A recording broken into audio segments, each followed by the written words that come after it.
Hello everyone, and welcome to another review. This time I'm going to be doing the video before I do the write-up, so if you're watching this in the future, please check out the video description for a link to the write-up on my website, which should be coming shortly if you're catching this as soon as I upload it. So this is going to be a review of the Massdrop X AKG K7XX pair of open back, full-size dynamic headphones. Now, these are a very interesting pair of headphones to me. I like to give a little background. I have a friend who's not really much into audio, but he for some reason has a K702 and he's had it for a few years. He has told me that it sounds quite sterile to him. It doesn't sound very fun. He recognizes that it sounds accurate, but he doesn't really understand. Well, he understands it, but he doesn't really like the sound of it so much with many genres of music.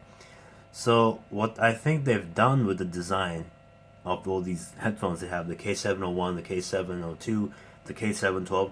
They've taken elements of all of them and they made a headphone, which wasn't this headphone.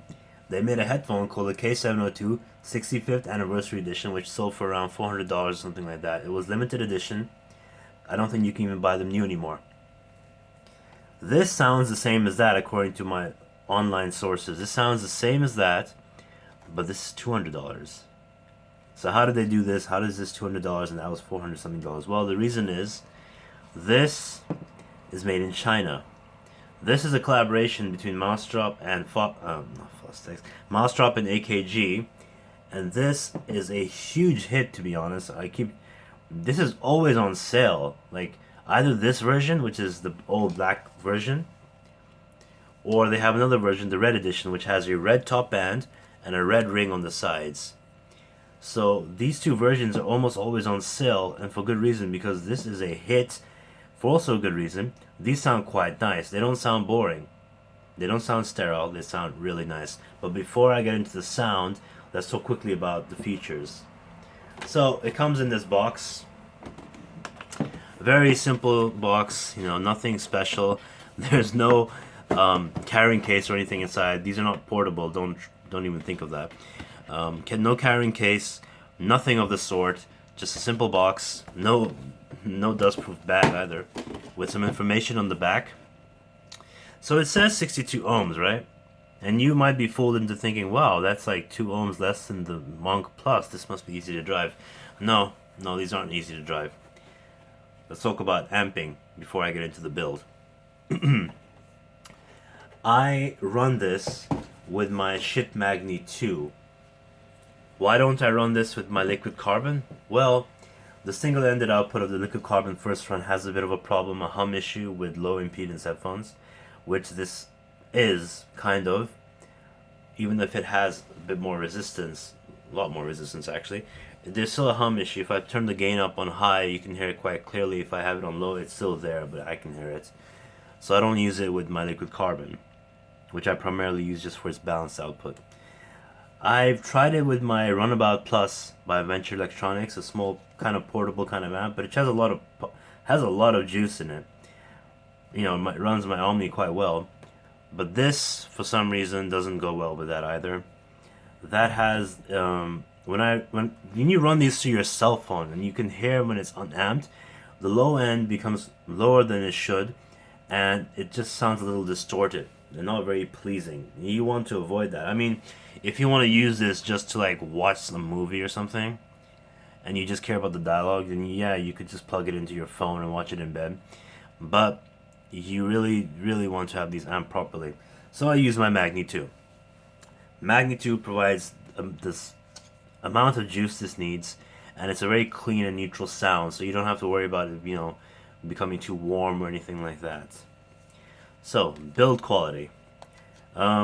Like I said earlier, these are made in China, right? So that's how they have the price lower. From what I've read, they can get a little creaky.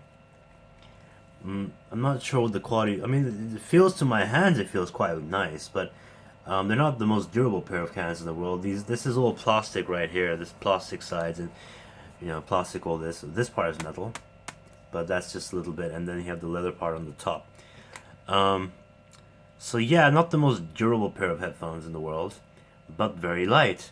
I would say it's around Well, according to the box, it's 235 grams, which is very light, especially compared to stuff like my Hi-Fi Man HE500, which is over a pound of weight. This is very light. It's very comfortable too. If you look at these, you'll see that okay, you have these huge cups that go over your ear with no problem. There's plenty of space to adjust it and everything. And these velour pads, which are quite comfortable actually. They might get a little warm in the summer. Like England is quite warm these days, surprisingly to me. And these can get a little. After a little while, you might take these off, thinking, okay, my ears are getting a little too hot. But there's still plenty of room, so it's not going to be. It's not as constricting as, let's say, you have the Meze 99 Classic. That's a little more constricting on your ear in this weather than these are. There's no incremental changes in the sides. You just pull these over your head and it adjusts like that. This headband. So it's a very comfortable pair of all-purpose adjustment headphones and all that. And of course the ring on the top. If you're gonna put these on a hanger, by the way, don't use them. Don't hang them by this. Don't hang them by the leather part. Hang them by the rings. That's a piece of advice I picked up online and which I agree with, because you don't want to wear this strap out. So build. Oh yes, my favorite thing about these headphones, well, one of my favorite things, I'm just exaggerating right now, is the fact that it has a detachable cable. So mini rant coming now. Fostex, $400, mahogany THX100s, no detachable cable. The $450 Purple Heart Edition, no detachable cable. And now the currently being sold $500 Ebony Edition, there's still no detachable cable. So for a detachable cable to come with a $200 pair of headphones, $200 pair of headphones, is a great thing. Like, I'm not saying there's a certain price where you should, if you go over that price, you need to provide detachable cables, but I always appreciate them in anything I get. They're single-ended, by the way. They're not balanced or anything like that. I have seen some people modify theirs to be balanced, but I just have like this simple configuration. You just push it in, clicks in nice and solidly, and you press the button and you pull it back out. And it comes with an adapter. Normally it's a 3.5mm adapter, which I would not. If you're going to use this on portable devices, you better make sure they have one of those built-in amps that are really good, like one of those high-end DAPs. Otherwise, you'll just have a very shadow of the sound they could provide. And that sound is really nice. I really like these headphones for what they do. And what they do is they don't provide an immensely fun, bassy, punchy sound signature like, let's say, my Omni, or even my previously owned THX100, or even, for that matter, my HE500, which has very fast transients and fast planar bass. No, these are a dynamic pair of headphones. So, but they're not relaxed, they're not lazy. These keep up quite well in metal music and fast music. They reproduce sound very well, and you won't have trouble where you're listening to double bass drums on a metal song, and you'll think, okay, it sounds like it's missing a beat or two, like a kick or two. That won't happen with these. These are very fast, very good in that regard, and they're accurate. This is an accurate sounding pair of headphones. The main difference between this and the K702, which people say, the main difference is this has 3 decibels bass being boosted, so 3 decibel more bass. You can hear that when you listen to pop music, because there is low end to this.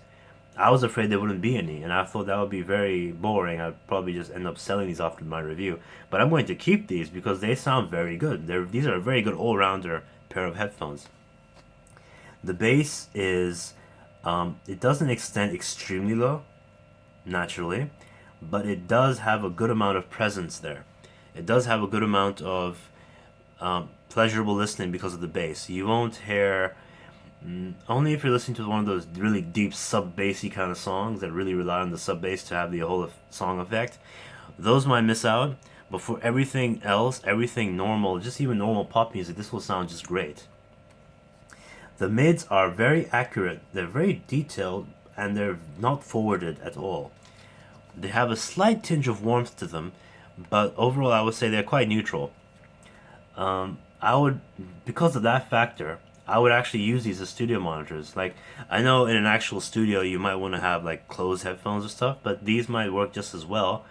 In my room they work just fine. If I just want to listen to a song, and if I want to record a song actually, and I want to pan a certain instrument a certain amount of, left or right, this will give me a very accurate representation of where it is. And the reason for that is because these have the best soundstage and imaging I've had owned, meaning any headphones that I've ever owned, these have the best.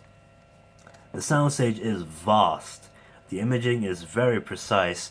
I've heard some people compare this a little bit to like being a mini version of the AC800 in that regard, except with more bass. And I have to agree a little bit, even though I haven't really had much time with the AC800. I find the imaging and soundstage of these to be so good that for the first time in all my reviews, I would recommend these pair of headphones for gaming. I've been playing Overwatch with these, first-person shooter. You can hear footsteps and everything very accurately around you. Gives you that, how gaming headphones like to say, gives you that edge in battle or stuff like that because of the 3D sound and those 7.1 drivers they use. You don't need any of those. You just need a good pair of stereo headphones like these, and they will give you all the benefits of a gaming headset. And of course, but you have people around you can hear the gunshots and stuff too. But whatever. If you're like in a room by yourself, these should be just fine. Very good gaming pair of headphones. But yeah, keep in mind they're $200, and you do need an amp for them. So if you're an overall casual sound like listener of music, then these will also be, that would be their extra motivation for you to buy these, would be for the gaming experience. The highs are extended, but they don't reach the point where it gets annoying or sibilant. Like, the most sibilant pair of recent cans that I've had have been the Fostex THX100, which is a bit V-shaped, maybe a little bit of a W shape. These, I'm glad to say that doesn't happen. These are comfortably extended, but they do reach further than my Omni. They reach further than my Meze. They reach about the same level as my HE500 by Hi-Fi Man. I would say about that same level, which is also quite a neutral pair of headphones, except those are planar and have lower sub bass. So you have, overall, the sound frequency across the board is very pleasing to listen to. These are very good overall, all-rounder pair of headphones. I can't think of any complaints. The only complaint I can think of is that the fact that you need a good amp for them, but that's not, if you have a good audio chain, you should not consider that even really much of a complaint. The looks wise, I would say, yeah, I think they look alright. I would have preferred to have the red edition. I think that looks just a slight bit cooler, but these are very popular. These are almost always on sale. You can go to Massdrop right now, you probably find either this or the red edition on sale. Problem is, you have to wait a while for them to ship it to you, because that's how Massdrop works. And you can only buy these on Massdrop unless you buy them used. So keep that in mind. You'll have a bit of a wait time. So I would have to commend these headphones. I was going to just buy these, review these, and sell these, but not anymore. I'm going to keep these because these are, for gaming, just great. Casual music listening, just great. Soundstage, amazing. These have, the previous owner of the Soundstage crown and all the headphones that I've ever owned was the DT990. This knocks it down. That's now second place thanks to these. So for $200, I can't think of anything better in the all-rounder department than these pair of headphones. So that has been my review. Look forward to the write-up coming soon. It'll have all my song synergy descriptions with this and all that. I'll have it in the video description. Thank you for watching, and I'll see you next time.